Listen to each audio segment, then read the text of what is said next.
We are at the Naval Air Station Joint Reserve Base Willow Grove to test some of the connected automated vehicles that we've been working on over the past year and a half in the Federal Highway Administration. This application is designed to improve mobility and safety for freeway travel using off-the-shelf commercial technologies available on vehicles today.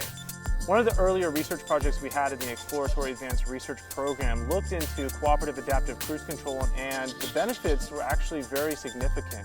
We've looked into it in microsimulation and we can kind of project benefits, but really we're running these experiments to see, are these benefits real?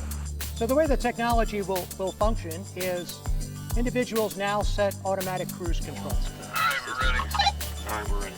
So they're going to set the speed or the distance that they want to travel behind the car in front of them. Those technologies are going to be connected so that the cars will be communicating to each other so they know when they're going to be speeding up, when the lead car is speeding up, or when that lead car is slowing down. And the car behind it won't have to wait until it sees that speeding up or slowing down. It will know it because the car in front is going to be communicating to it. The cooperative piece comes from not just the vehicle in front of you, but multiple vehicles in front of you and around you. So if one vehicle starts slowing down, all the vehicles in the platoon will at least be prepared to slow down, if not start slowing down already. What makes the development of this technology possible now is a combination of communication capabilities, high-speed, real-time communication, the ability to do data collection in a real-time environment, and to process that data. So when he's hitting the brakes, watch it. Are we closing the gap on him? When his brake? Not particularly. Okay. At least not in an immediately noticeable way. In each of the cars, we have a compute platform that manages the entire system and also manages the throttle and brake.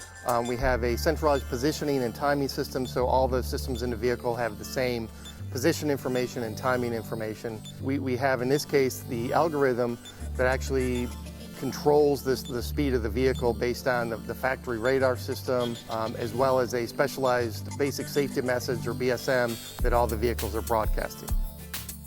So we're trying to make the investment now to understand and learn how these algorithms are going to work together so that we can share what we know with other industries in order to perfect a method in which these vehicles are actually going to operate on the highway. So what we do is we go out and we'll do a test run. We'll collect data from that test run. We'll also obviously monitor the gap between the two vehicles, detect where the following vehicle is speeding up or slowing down too soon, make sure we're maintaining a correct gap to the lead vehicle, and then we go back to the lab. It's a lot of test, review, update the code, test, review, update the code. That's kind of the cycle we're in right now.